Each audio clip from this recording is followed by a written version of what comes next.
صل على رسولنا صل على محمد صل على رسولنا صل على محمد صل على محمد صل على محمد صل على محمد صل على محمد صل على محمد صل الله أكبر الله أكبر الله أكبر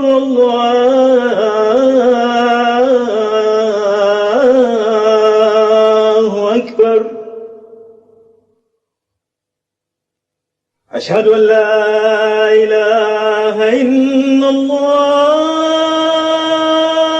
الله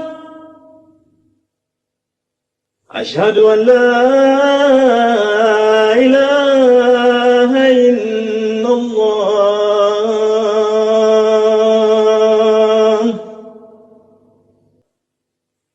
أشهد أن محمدا رسول الله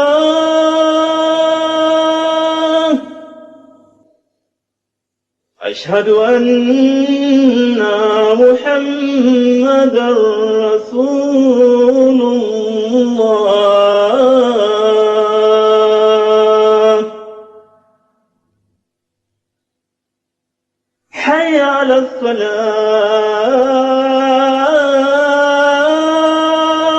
الصلاة حي على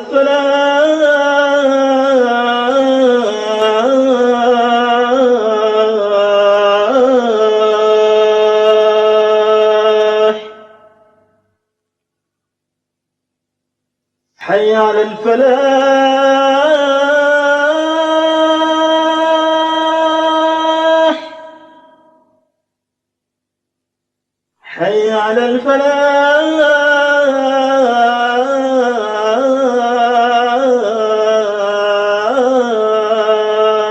الفلاح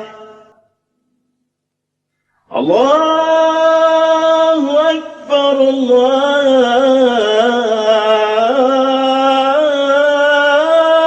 الله أكبر لا إله إلا الله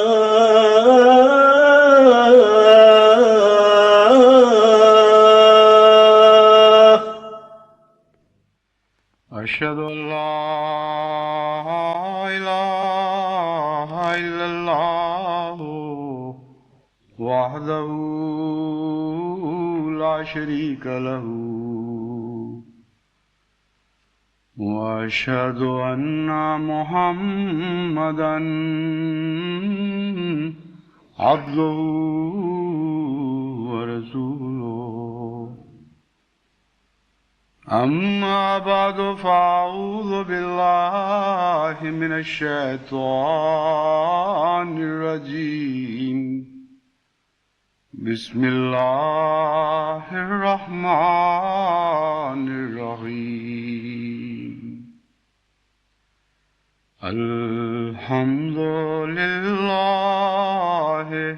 رب العالمين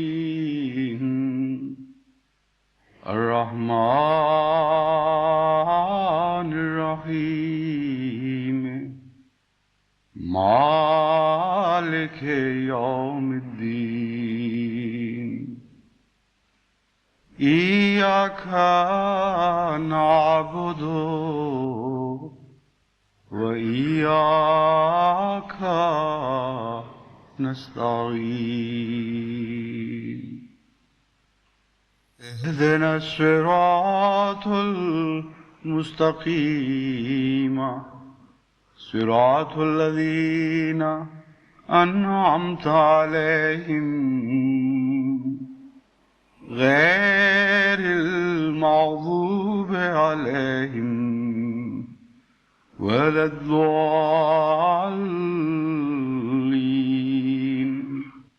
گزشتہ چند سالوں سے پاکستان میں چند بے شعور ملانوں نے اور حکومت نے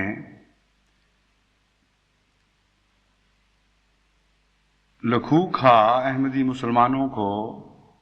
بزور شمشیر اسلام سے برگشتہ کرنے کی جو ناپاک کوشش شروع کر رکھی ہے، اب یہ کوشش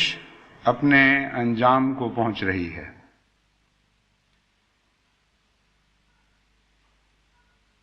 بڑا ہی یہ بدقسمت دور ہے اسلام کے لیے کہ گزشتہ 1300 بلکہ 1400 سال میں اس سے پہلے یہ واقعات تو نظر کے سامنے آتے رہے کہ بعض لوگوں نے اسلام کا پیغام صحیح نہ سمجھا اور اسلام کی روح کے مغز کو نہ پا اسلام کی روح کو اور اس کے مغز کو نہ پا سکے، اور اسلام کے لیے یہ جائز سمجھ لیا کہ بزور شمشیر غیر مسلموں کو مسلم بنایا جا سکتا ہے اور تلوار کے زور سے کسی کے دل میں ایمان بھی داخل کیا جا سکتا ہے۔ یہ بدقسمت دور ایک لمبے عرصے تک ہمیں تاریخ میں نظر آتا ہے کہ اسلام کے پاک نام کی طرف جبر منسوب کیا گیا، لیکن جہاں تک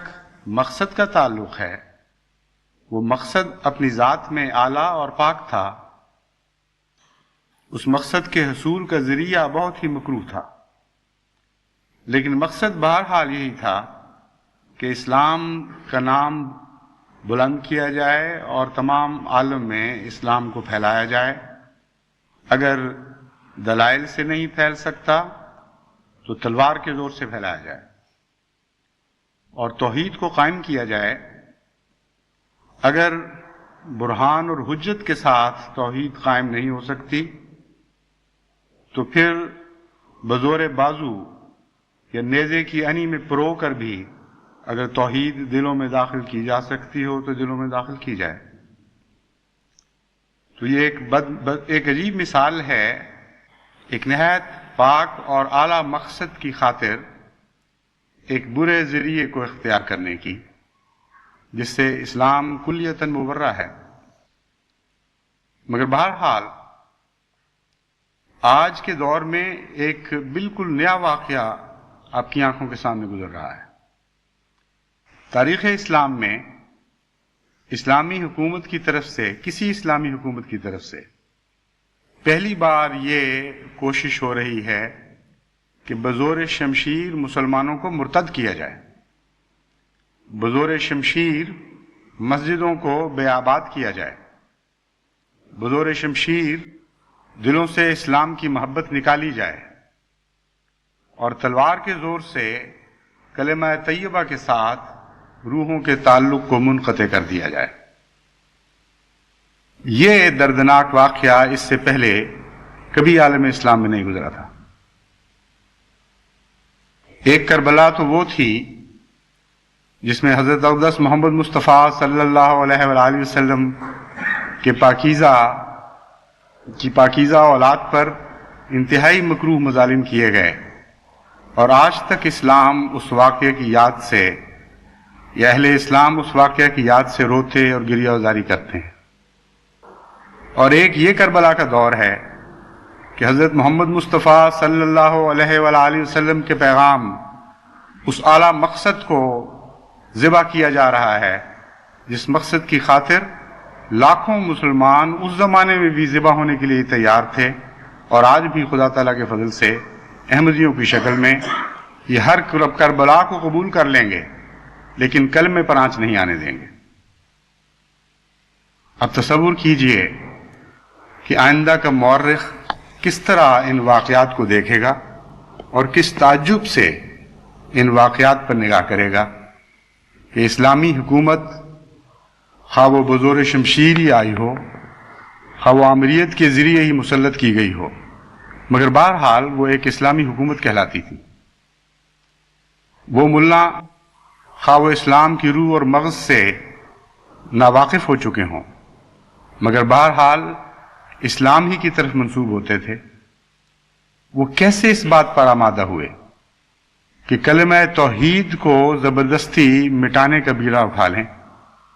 اور اپنی ساری طاقتیں اس بات پر خرچ کر دیں کہ بعض لوگوں کو کلمہ کے ساتھ وابستہ نہیں رہنے دیا جائے گا اور کلمہ توحید کو جہاں تک بس چلے مٹا کر چھوڑا جائے گا۔ یہ واقعہ ایک انوکھا واقعہ ہے جو اس سے پہلے کبھی رونما نہیں ہوا، اور بڑے ہی بدنصیب وہ لوگ ہیں جن کا تاریخ میں نام کلمہ مٹانے والوں کے طور پر جائے گا۔ اس سے پہلے بھی کلمہ مٹانے والے گزرے تھے، لیکن ان میں یہ اخلاقی اور جرت ضرور تھی کہ وہ کہتے تھے کہ ہم کلمے کے دشمن ہیں اور کلمہ مٹانا ہمارا مقصود زندگی ہے، لیکن اس قسم کی منافق قوم پہلے کبھی کسی نے نہیں دیکھی کہ کلمے کی محبت کا دعویٰ کرتے ہوئے کلمے کو مٹانا اپنی زندگی کا شعار بنا دیں۔ کلمے کے نام پر ایک ملک قائم کیا گیا ہو، کلمے کا واسطہ دے کر لوگوں سے ووٹ مانگے جا رہے ہوں، اور کلمے کو مٹانا اپنی زندگی کا شعار بنا لیا گیا ہو۔ یہ واقعہ اسلام کی تاریخ کا ایک ایسا منفرد اور ایسا مکروہ واقعہ ہے کہ آپ چاروں طرف نظر دوڑا کے دیکھیں، آپ کو کہیں اس قسم کے واقعہ کا شائبہ بھی نظر نہیں آئے گا۔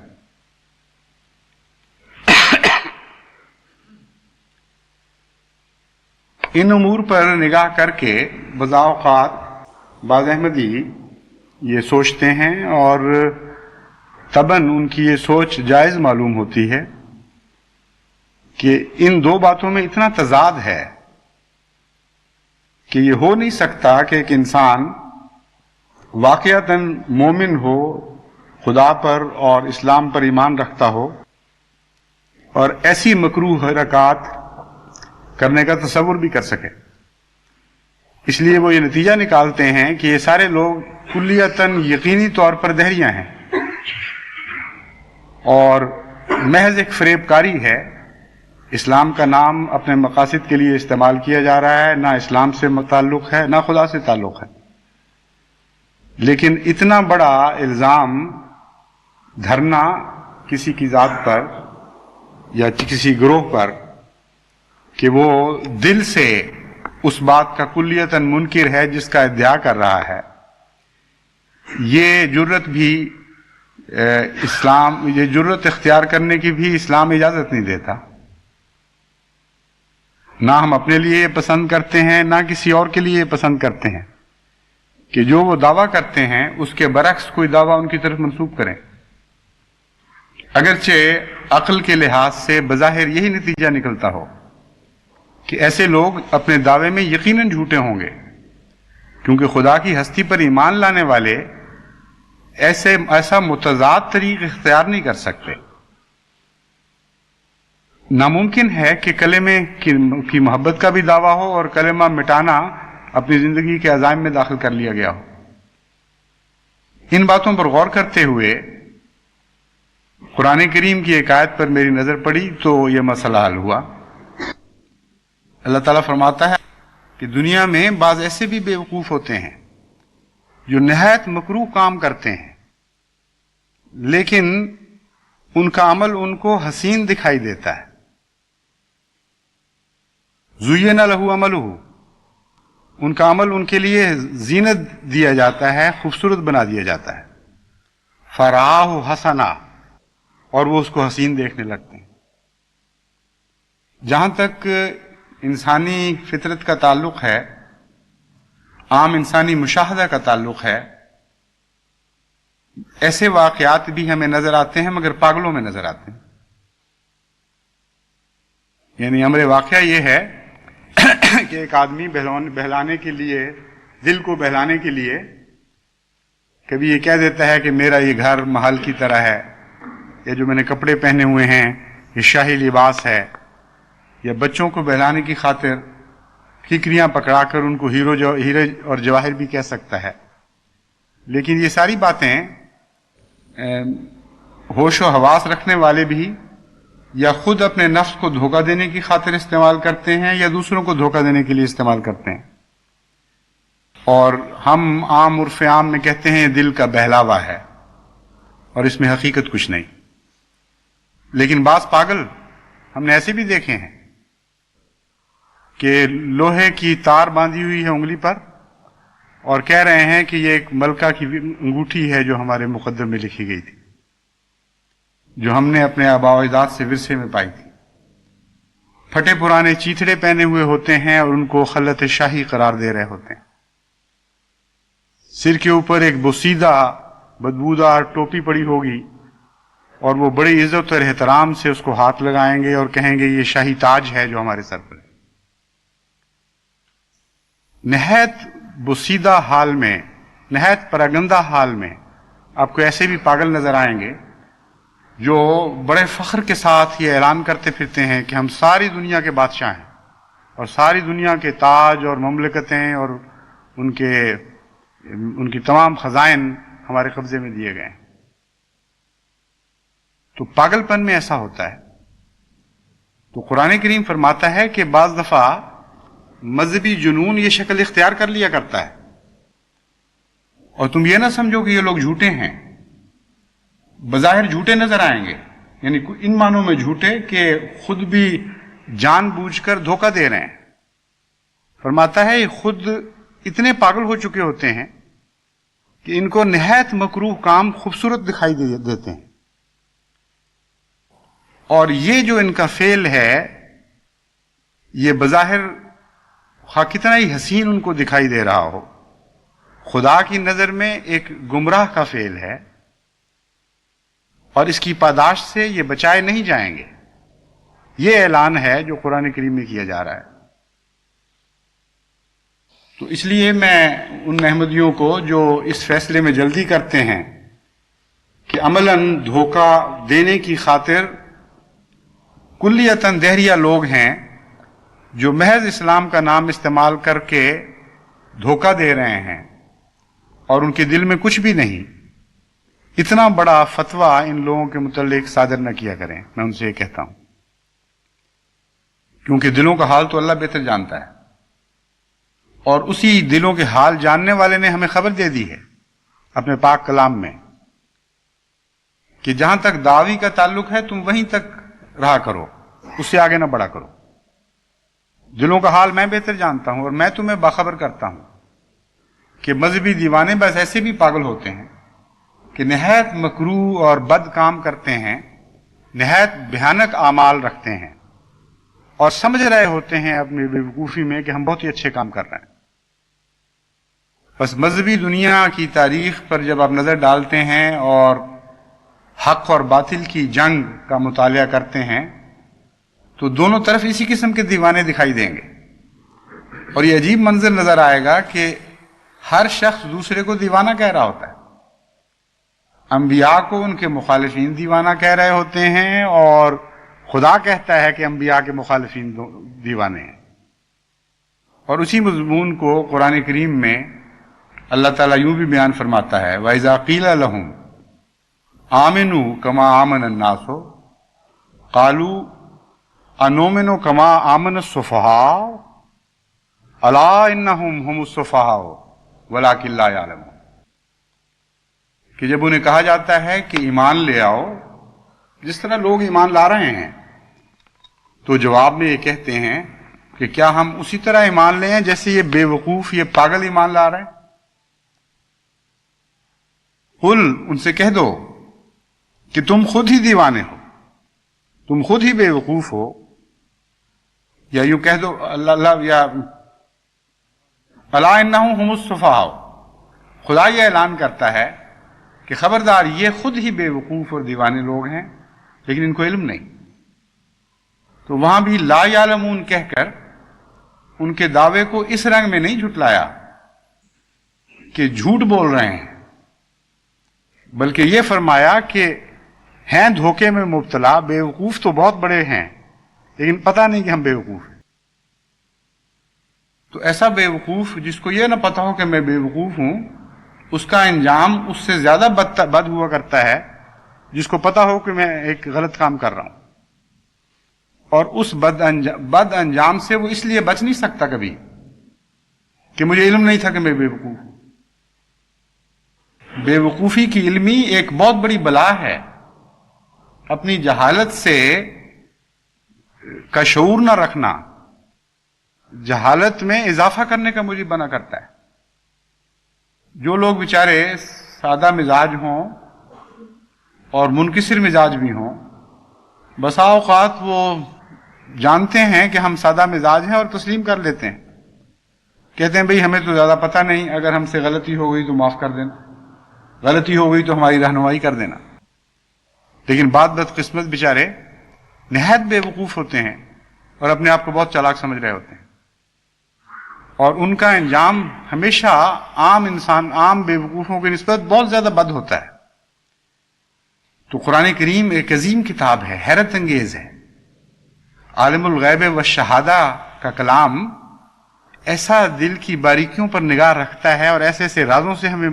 مطلع کرتا ہے کہ عقل دنگ رہ جاتی ہے اور روح اشش کر اٹھتی ہے، اور بعض غلطیوں سے ہمیں بچاتا ہے جو بڑی خطرناک ہیں۔ ایک طرف ہم کہتے ہیں کہ جب ہم کلمہ پڑھتے ہیں، جب ہم کہتے ہیں کہ ہم حضرت محمد مصطفیٰ صلی اللہ علیہ وآلہ وسلم کے عاشق اور دیوانے ہیں، تو تمہیں کیا حق ہے یہ کہنے کا کہ ہم نہیں ہیں؟ اور دوسری طرف جلدی میں ان لوگوں کو جو اسلام کے علم بردار ہونے کا دعویٰ کرتے ہیں، جھوٹے اور دہریہ اور مرتد اور ہر بات کہہ دیتے ہیں اور کہتے ہیں کہ ان کے دل میں کچھ بھی نہیں۔ تو اللہ تعالیٰ فرماتا ہے دل میں ضرور کچھ ہے، ہم تمہیں بتا دیتے ہیں کہ وہ کیا ہے۔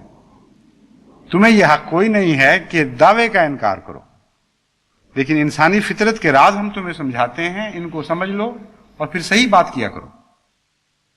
ان کو یہ بتاؤ کہ تم ان بدقسمتوں میں سے ہو زین لہو من زین لہو عملہ فراہ حسنا، بڑے ہی بیوقوف ہو، گند کے اوپر بیٹھے ہوئے ہو اور سمجھتے ہو کہ ہم عطر کی دکان سجائے بیٹھے ہیں، بوسیدہ چیتھڑے پہنے ہوئے ہو اور سمجھ رہے ہو کہ خلت فاخرہ میں ملبوس ہیں، سر میں گند پڑا ہوا، خاک آلودہ بال اور چیتھڑے کی ٹوپی پہنی ہوئی ہے اور سمجھ رہے ہو کہ تاج شاہی ہمارے سر کا لباس ہے۔ تو فرمایا یہ ان بد نصیبوں میں ہیں، تم ان کے اوپر اپنے فیصلوں میں جلدی نہ کرو، اللہ ان کے حال سے باخبر ہے اور ان کا انجام وہی ہوگا جو ایسے دیوانوں کا ہمیشہ ہوا کرتا ہے۔ انجام کی خبر عجیب رنگ میں دی۔ یہاں اس آیت کے اس حصے کے بعد یہ نہیں فرمایا کہ یہ بڑے بد انجام کو پہنچیں گے، یہ نہیں فرمایا کہ یہ لوگ تباہ و برباد کر دیے جائیں گے، بلکہ اچانک حضرت صلی اللہ علیہ وآلہ وسلم کو مخاطب کر کے اللہ فرماتا ہے فلا تذهب نفسك علیہم حسرات، اے محمد صلی اللہ علیہ وآلہ وسلم تیرا نفس ان پر حسرتیں کرتا ہوا ہلاک نہ ہو جائے۔ اتنا شدید غم ہے تجھے ان لوگوں کا اور ان کی حرکتوں کا کہ تو اپنی فکر کر، مجھے تیری فکر ہے، یہ تو ہلاک ہوں گے بہرحال، تو ان کی ہلاکت کے غم میں اپنے آپ کو ہلاک کر رہا ہے۔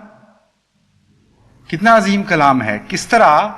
بیچ کے ایک طبی نتیجے کو چھوڑ کر حضرت محمد مصطفیٰ صلی اللہ علیہ وآلہ وسلم کے دل پر نگاہ کر کر اللہ تعالیٰ اپنے پیار اور محبت کا اظہار فرماتا ہے اور ایک عظیم الشان داد تحسین دیتا ہے۔ فرماتا ہے جب ہم ان بالوں کی باتیں کرتے ہیں تو حضرت محمد مصطفیٰ صلی اللہ علیہ وسلم ہمارے اس بندے کو اس بات سے خوشی نہیں ہوتی کہ یہ لوگ ہلاک ہو جائیں گے، اتنا شدید غم پہنچتا ہے ان کی ہلاکت کے متعلق جو ایک طبی نتیجے کے طور پر ظاہر کیا گیا ہے۔ یعنی یہ تو سوال ہی نہیں کہ ہلاک نہیں ہوں گے، ہلاکت تو مقدر ہے۔ فرمایا محمد مصطفیٰ صلی اللہ علیہ وآلہ وسلم ہمارے اس بندے کا حال یہ ہے کہ ان کی ہلاکت کے تصور سے وہ غمگین ہو جاتا ہے، اس کے دل میں حسرتیں اٹھتی ہیں، کاش یہ لوگ کسی طرح سمجھ سکتے، کاش یہ لوگ ہلاکت کی طرف اس طرح نہ بڑھ رہے ہوتے جس طرح یہ باغیں توڑا کر کوئی جانور بھٹکتا ہوا ایک ہلاکت کے گڑھے کی طرف جا رہا. لیکن ساتھ ہی اگلی آیت میں ایک نہایت لطیف اشارہ اس بات کی طرف بھی فرما دیا کہ ضروری نہیں کہ یہ لوگ ہلاک ہو جائیں اور انہیں ہدایت نصیب نہ ہو. جیسا کہ پہلی آیت میں ہی فرمایا تھا ان اللہ یضل من یشاء و یہدی من یشاء. آگے ایک خوشخبری بھی عطا فرمائی. فرمایا ہو سکتا ہے کہ یہ لوگ بچا لیے جائیں، یعنی ان معنوں میں بچا لیے جائیں کہ ان میں سے بہتوں کو سمجھ آ جائے، وہ اپنی ان بیوقوفیوں سے باز آ جائیں، وہ ہلاکت کے رستے پر چلنے سے رک جائیں. چنانچہ فرمایا واللہ الذی ارسل الریاح فتثیر سحابا فسقناہ الی بلد میت فاحیینا بہ الارض بعد موتها کذالک النشور. کہ محمد ہم تیرے دل کے حال سے خوب واقف اور آشنا ہیں، اور تیرے دل کی جو حسرتیں ہیں ان کو ہم اس طرح قبول فرماتے ہیں اور ان کا اس طرح ازالہ کریں گے کہ ہم تجھے بتاتے ہیں کہ بسا اوقات ایسا بھی ہوتا ہے کہ ایک شہر، ایک بستی مر چکی ہوتی ہے پانی کے بغیر، کوئی اس میں زندگی کے آثار نظر نہیں آتے. پھر اللہ تعالیٰ رحمت کی ہوائیں چلاتا ہے اور ان رحمت کی ہواؤں کے نتیجے میں فضا میں بادل اڑتے ہوئے اس بستی کی جانب بڑھتے ہیں. سقناہ الی بلد میت، ہم ان کا رخ ان مردہ بستیوں کی طرف پھیر دیتے ہیں، ان ہواؤں کا اور ان رحمت کے بادلوں کا. فاحیینا بہ الارض بعد موتها، پھر اس علاقے کو جس کے مقدر میں ہم نے زندگی رکھ دی ہو، جسے ہم نے اپنی رحمت سے دوبارہ زندہ کرنے کا فیصلہ فرما لیا ہو، وہ بادل سیراب کرتے ہیں اور دیکھتے دیکھتے تمہاری نظر کے سامنے یہ عجیب معجزہ گزرتا ہے کہ مردہ لوگ جی اٹھتے ہیں اور صدیوں سے جو قبروں میں بڑے ہوئے تھے وہ اللہ تعالیٰ کی طرف سے نئی زندگیاں پا کر قبروں کو سے باہر نکلنے لگتے ہیں. فرمایا کذالک النشور، اسی طرح ان مردہ لوگوں کا نشور ہوگا، ہم تجھ سے وعدہ کرتے ہیں. عظیم الشان محبت اور پیار کا اظہار ہے، اور کیسے پیار سے تسلی دے دی گئی کہ ہم تجھے جو یہ کہتے ہیں کہ غم نہ کر، تو میں اس لیے نہیں کہ یہ مرنے دو ان کو اور غم نہ کرو، بلکہ ہم یہ بتانا چاہتے ہیں کہ ہم نے تمہاری گریہ ازاری کو سنا، تمہارے دل کے غم پر نگاہ فرمائی اور اسے قبولیت کا درجہ بخشا، اور ہم تجھ سے وعدہ کرتے ہیں کہ ہم اس بات کے پر قادر ہیں کہ مردوں کو زندہ کریں. اور دراصل یہ تیرے دل کی آہوں کا اثر ہے کہ جس کے نتیجے میں رحمت کے بادل ان پر برسنے والے ہیں. پس زندگی کا نسخہ بھی ساتھ ہمیں بتا دیا،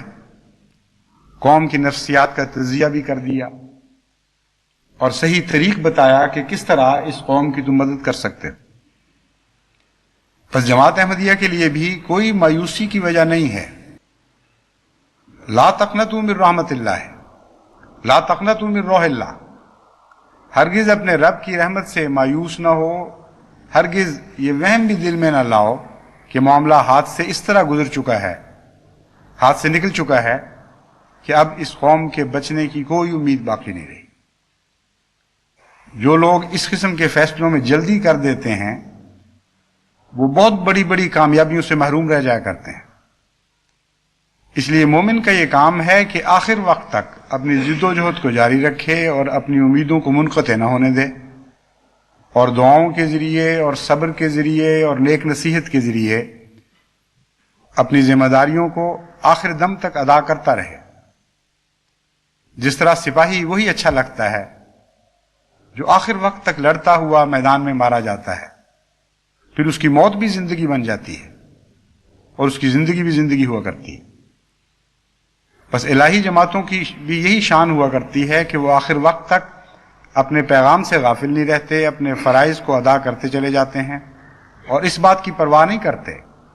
کہ ہم میں سے ہر ایک ان اعلیٰ نتائج کو دیکھ سکے گا یا نہیں جس کے بعد ان کے وعدے ہم سے کیے جاتے ہیں. اس لیے اس دور میں جماعت احمدیہ کا یہ فرض ہے کہ وہ تمام دنیا میں کلمہ توحید کی برتری کے لیے، اس کی سربلندی کے لیے اپنی وجود کا ذرہ ذرہ صرف کر دے، کلمہ کا ورد کرے ہر وقت، اللہ تعالیٰ کی توحید کے گن گائے، حضرت اقدس محمد مصطفیٰ صلی اللہ علیہ وآلہ وسلم پر بکثرت درود بھیجے اور توحید کے قیام کے لیے اپنی کوششوں کو تیز تر کر دے۔ یہی جواب ہے۔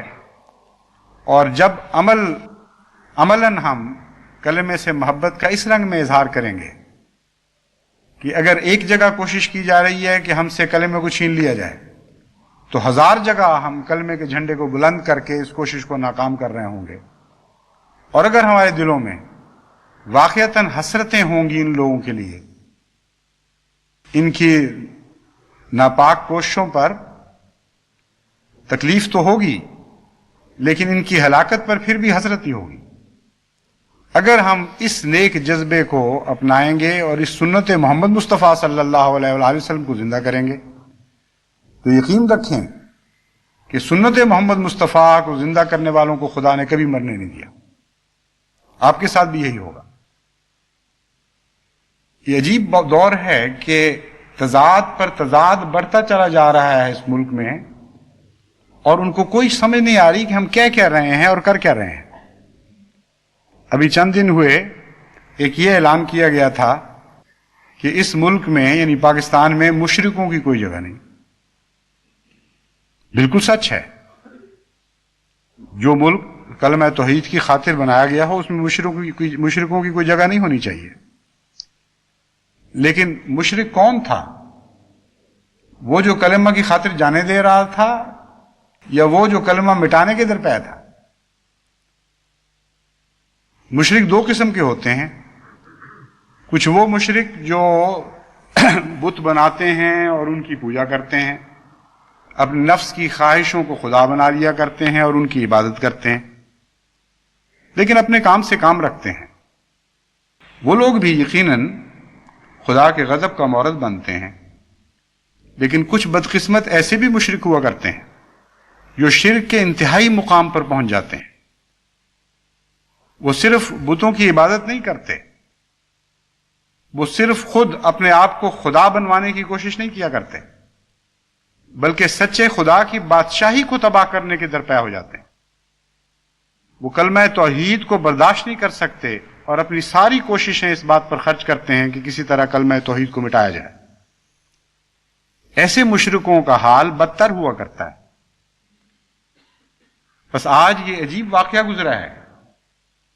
کہ توحید کے نام پر کلمے کی حفاظت کا کام تو ہمارے سپرد کر دیا گیا ہے، اور کلمے کو مٹانے کا کام حکومت نے اپنے ذمہ لے لیا، اور کثرت کے ساتھ ایسے واقعات رونما ہو رہے ہیں کہ حکومت کے دباؤ کے نتیجے میں حکومت کے کارندے زبردستی احمدیہ مساجد اور احمدیہ گھروں سے کلمے مٹا رہے ہیں، بلکہ اب تو دکانوں پر بھی کہیں کلمہ لکھا ہوا نظر آ جائے تو حکومت کے کارندے پہنچ جاتے ہیں کہ ہم مجبور ہیں، ہمیں ہمارے خدا کا یہ حکم ہے کہ کلمے کو مٹا کے چھوڑو۔ وہ کہتے تو نہیں ہیں کہ ہمارے خدا کا حکم ہے، لیکن یہ کہتے ہیں کہ ہم مجبور ہیں، ہم اپنی روزی سے مجبور ہیں، ہمیں ہمارے سربراہ حکومت کا حکم ہے کہ کلمہ مٹا کر رہو۔ دوسرے لفظوں میں وہ یہ کہنا چاہتے ہیں کہ تمہارا رازق خدا ہوگا، لیکن ہمارا رازق تو یہ سربراہ حکومت ہے جس کے حکم سے ہم سر منہ بھی انحراف نہیں کر سکتے۔ اگر ہمیں کلمہ مٹانے کے لیے بھی کہے گا تو ہم کلمہ مٹائیں گے، لیکن بہرحال اس حکومت کی اطاعت سے باہر نہیں جائیں گے۔ یہ عجیب فیصلہ ہے، نہایت ہی بدقسمتی کا فیصلہ ہے، لیکن بہرحال یہی فیصلہ ہے جو اکثر جگہ ہو رہا ہے۔ بہت کم ایسے واقعات آ رہے ہیں نظر کے سامنے جہاں بالآخر حکومت کے کارندے نے کھلم کھلا اعلان کر دیا کہ ٹھیک ہے، اگر یہی بات ہے تو پھر جو چاہے حکومت کر لے، ہم واپس جا رہے ہیں، ہم اس کلمے کو نہیں مٹائیں گے، کسی اور کو بھجوا دیں اور ہمیں فارغ کر دیں۔ ایسے واقعات بھی ہوئے ہیں پاکستان میں اللہ تعالیٰ کے فضل کے ساتھ، لیکن ایسے واقعات تھوڑے ہیں۔ زیادہ تر تعداد، بہت بڑی تعداد میں حکومت کے کرندے کلمہ مٹانے کو برا سمجھتے ہوئے، جانتے ہوئے کہ ایک نہایت مکروہ فعل ہے، نہایت ہی شیطانی فعل ہے، مشرکانہ فعل ہے، پھر بھی وہ حکومت کے دباؤ کی مجبوری سے یا اپنے رزق کی فرضی حفاظت کے لیے وہ اس بد عمل پر آمادہ ہو جاتے ہیں. اور یہ عجیب حکومت ہے کہ جو بظاہر یہ کہہ رہی ہے کہ مشرکوں کی یہاں جگہ نہیں، مگر ساری قوم کو مشرک بنا رہی. جب یہ صورتحال ہو کہ سربراہ حکومت کے حکم کے خلاف انسان کلمہ توحید کو مٹانے، حکومت کے نتیجے میں کلمہ توحید کو مٹانے پر بھی مجبور ہو جائے، تو اس سے بڑا شرک اور کیا ہو سکتا ہے؟ جب ان باتوں کی طرف نگاہ جاتی ہے تو تاریخ اسلام کا ایک بڑا ہی عجیب واقعہ نظر کے سامنے آ جاتا ہے، اور وہ واقعہ یہ ہے کہ جب ایران کی حکومت نے بہت بڑا لشکر تیار کرنا شروع کیا تاکہ وہ اہل اسلام کو مٹانے، عرب پر حملہ کر کے اسلام کو وہاں سے نیست و نابود کر دے،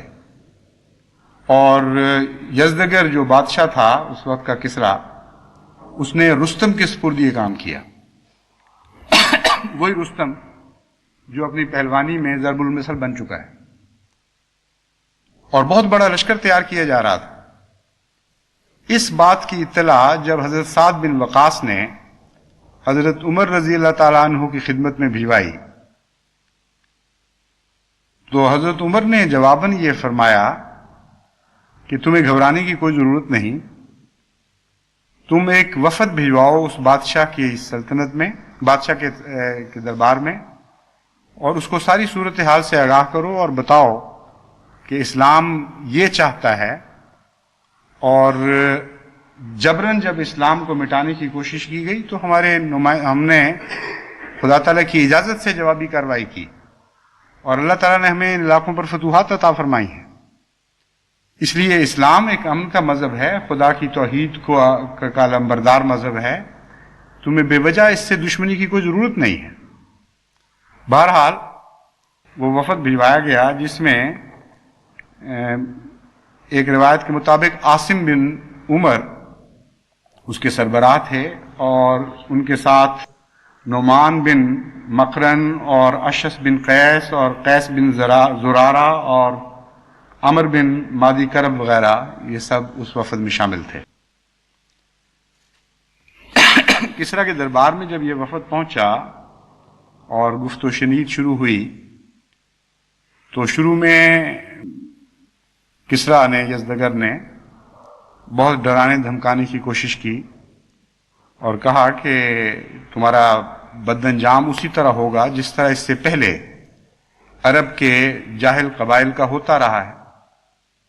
اور تمہیں اپنی تاریخ سے واقفیت ہوگی کس طرح بار بار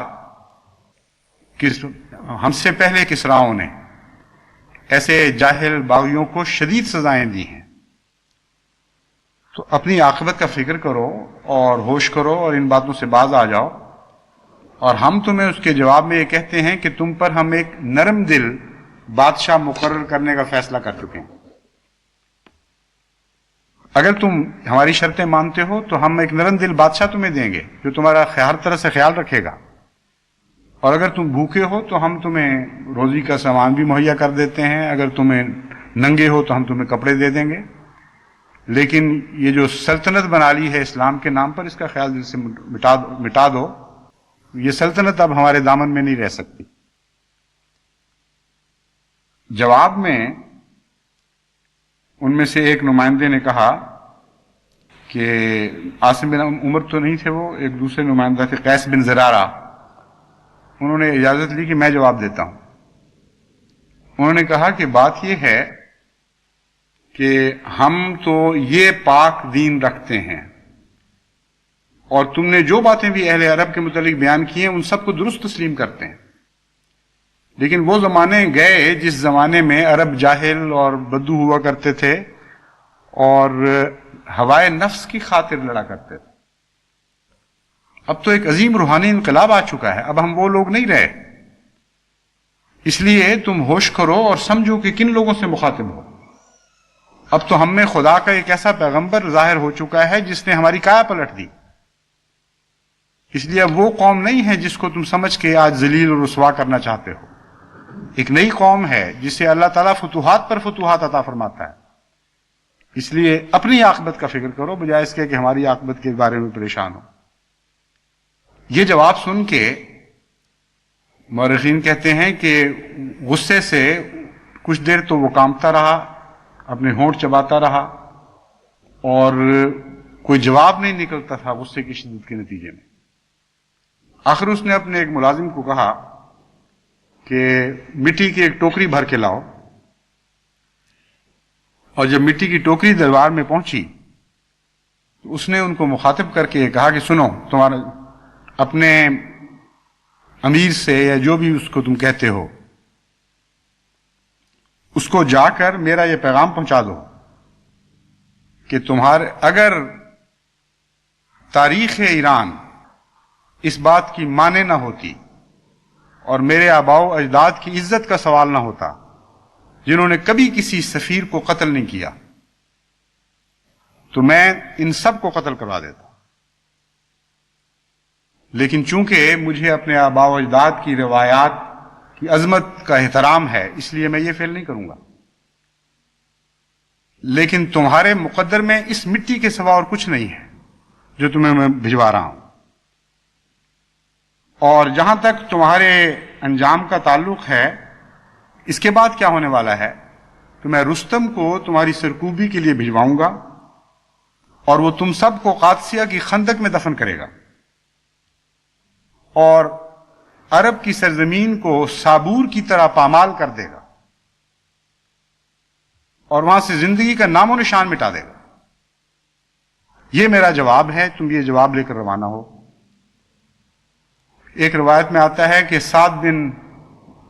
عمر بن مادی کرب نے اس ٹوکرے سے مٹی اپنی چادر میں الٹ دی تاکہ آسانی کے ساتھ پھر اس پہ سفر ہو سکے، اور وہ مٹی لے کر نعرہ تکبیر بلند کرتے ہوئے وہاں سے روانہ ہوئے اور یہ کہتے چلے گئے کہ الحمدللہ کہ کسریٰ نے خود اپنے ہاتھوں سے اپنی سرزمین ہمارے سپرد کر دی. پہلے تو کسریٰ کو بڑا تعجب ہوا کہ یہ پاگل کیسے ہیں، اور اس نے یہی کہا رستم کو مخاطب کر کے کہ میں نے اربوں سے زیادہ وحشی اور پاگل لوگ کبھی نہیں دیکھے. اتنا ذلیل اور رسوا کر کے سر میں خاک ڈال کے میں ان کو بھجوا رہا ہوں اور یہ نعرے مارتے ہوئے اس طرح جا رہے ہیں جیسے ملک فتح کر لی. کیونکہ وہ مشرک لوگ تھے اور توام پرست بھی تھے، رستم نے اس کو سمجھایا کہ بادشاہ یہ بات نہیں ہے، وہ تو ایک اور فال نکال گئے ہیں اس سے، اور وہ فال یہ نکالی ہے کہ تم نے اپنے ہاتھ سے اپنے ملک کی مٹی ان کے سپرد کر دی، اپنی سرزمین ان کے حوالے کر دی. اس بات پر وہ خوش ہو کے جا رہے ہیں. میں تو ان کو بڑا زیرک پاتا ہوں. بعض روایتوں میں آتا ہے کہ اس پر اس نے پیچھے آدمی دوڑائے لیکن وہ سرپٹ گھوڑے ان کے قابو نہ آئے اور وہ نکل چکے تھے. تو بسا اوقات جہالت میں ایک آدمی ایسی بات بھی کر دیتا ہے جو اس کے دشمن کے، جس کو وہ اپنا دشمن سمجھتا ہے، اس کے لیے نیک فال ثابت ہوتی. بس اگر ایک مٹی کا ٹوکرا ایک نیک فال بن سکتا ہے تو ہمارے سروں پر جو کلمے کی حفاظت کا ٹوکرا رکھا گیا ہے، یہ ذمہ داری ڈالی گئی ہے، اس سے بڑی نیک فال اور کیا ہو سکتی. خدا کی قسم کیسر کی مٹی، کسریٰ کی مٹی کو تو اس کلمے کی حفاظت کی ذمہ داری کے مقابل پر کوئی بھی حیثیت حاصل نہیں. اس سے ہزاروں لاکھوں گنا بڑھ کر یہ نیک فال ہے ہمارے لیے کہ آج خدا کی تقدیر نے کلمہ کی حفاظت کا کام ہمارے سپرد کر دیا ہے، ہمارے سپرد کر دیا اور ہمارے سپرد کر دیا، اور کلمہ کو مٹانے کی ناپاک اور منحوس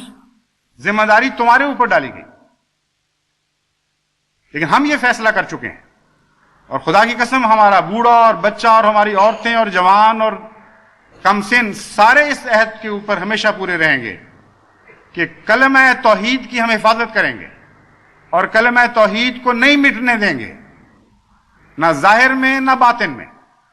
کوئی نہیں ہے جو کلمہ سے وابستگی کا حق ہم سے چھین سکتا ہو. ہم یہ پسند کریں گے کہ ہمارے وجود مٹا دیے جائیں، لیکن یہ پسند نہیں کریں گے کہ کلمہ توحید کو دنیا سے ناپید کیا جائے. یہ تو ہماری پسند ہے، لیکن خدا کی پسند اور ہے. اور خدا کی پسند یہ ہے کہ کلمہ کی حفاظت میں اپنے نفسوں کو مٹانے والے، اپنے وجود کو ملیا میٹ کرنے والے کبھی دنیا سے نہیں مٹائے جاتے. اور ہمیشہ وہی لوگ مٹائے جاتے ہیں جو خدا کی توحید پر ہاتھ ڈالتے ہیں اور خدا کی توحید کو مٹانے کے درپے ہو جاتے ہیں. بس وہ تمہارا مقدر ہے اور یہ ہمارا مقدر ہے، لیکن پھر بھی ہمیں تمہارے دلوں میں تمہارے لیے حسرات ہیں. اور ہماری یہی دعا ہے کہ اے خدا، جس نے محمد مصطفیٰ صلی اللہ علیہ وآلہ وسلم کے پاک دل کی دردناک آہوں پر نظر کر کے ان آہوں کو ان رحمتوں کے بادلوں میں تبدیل کر دیا تھا جو مردہ بستیوں کی طرف روانہ ہوئے تھے ہواؤں کے دوش پر،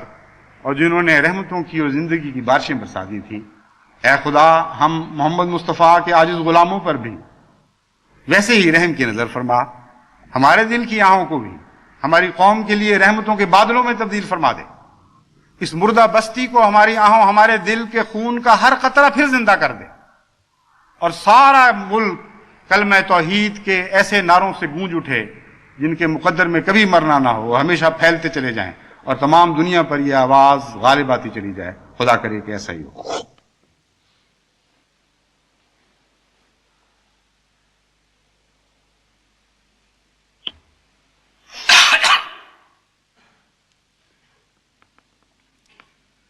الحمد للہ نحمدہ ونستعینہ ونستغفرہ ونؤمن بہ ونتوکل علیہ ونعوذ باللہ من شرور انفسنا ومن سیئات اعمالنا. من يهده الله فلا مضل له ومن يضلله فلا هادي له ونشهد أن لا إله إلا الله وحده لا شريك له ونشهد أن محمدا عبده ورسوله ونشهد أن لا إله إلا الله وحده لا شريك له ونشهد أن محمدا عبده ورسوله ونشهد أن لا إله إلا الله وحده لا شريك له ونشهد أن محمدا عبده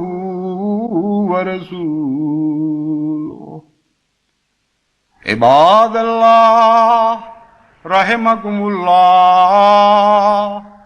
إن الله يأمر بالعدل والإحسان وإيتاء ذي القربى وينهى عن الفحشاء والمنكر والبغي يعظكم لعلكم تذكرون. اذكروا الله يذكركم وادعوه يستجب لكم ولذكر الله أكبر.